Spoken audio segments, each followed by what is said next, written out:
के ये भोरे भोरे कहाँ जात बाड़ू? हम चाहे जहाँ जाई हो तो हसे का मतलब बा?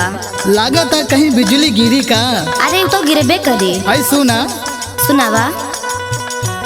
हर गोरी कहाँ हे गोरी कहाँ जालू हो सोर हो सिंगरवा कहाँ के गोरी कहाँ जालू हो सोर हो सिंगरवा कहाँ के गोरी कहाँ जालू हो सोर हो सिंगरवा कहाँ के हे गोरी कहाँ जालू हो सोर हो सिंगरवा कहाँ के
हो तोहे कसले हो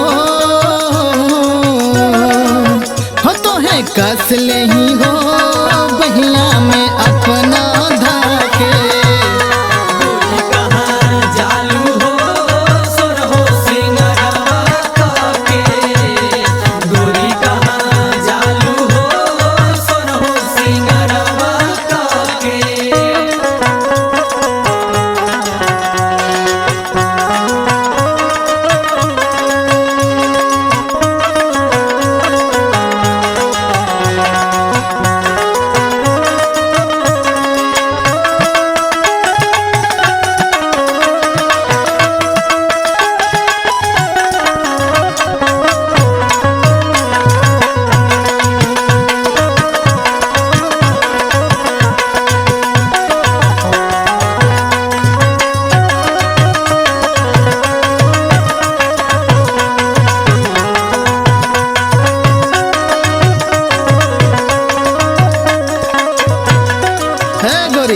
तनी है सुना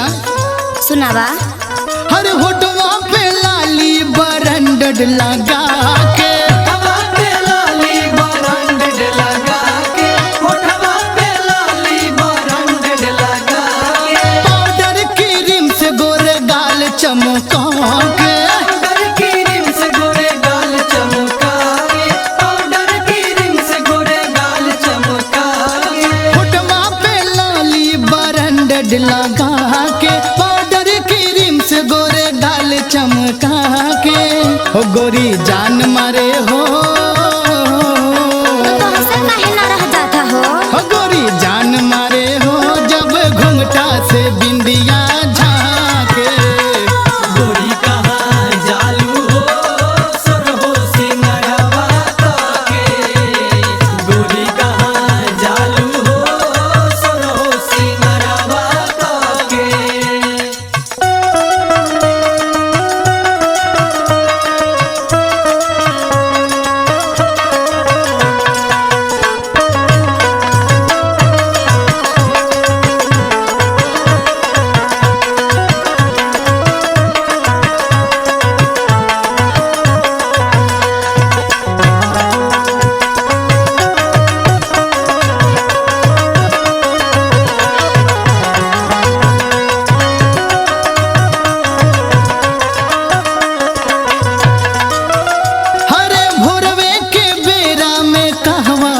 जालू भोरवे के बेरा में कहवा तू जालू भोरवे के बेरा में कहवा तू जालू मातल बदनिया रोमांटिक बुझालू मातल बदनिया रोमांटिक बुझालू मातल बदनिया रोमांटिक बुझालू भोरवे के बेरा में कहवा तू जालू मातल बदनिया रोमांटिक बुझालू हो कौनो चाट जाई हो अरे तू रहे ना चिंता करे के। हो कौनो चाट जाई हो जवनिया पे चसनी लगा के गोरी कहाँ जालू हो सोरहो सिंगरवा के गोरी कहाँ जालू हो सोरहो सिंगरवा के हो गोरी कहाँ जालू हो सोरहो सिंगरवा के कहाँ जालू हो सोरहो सिंगरवा के हो गोरी कहाँ जालू हो सोरहो सिंगरवा के गोरी कहाँ जालू हो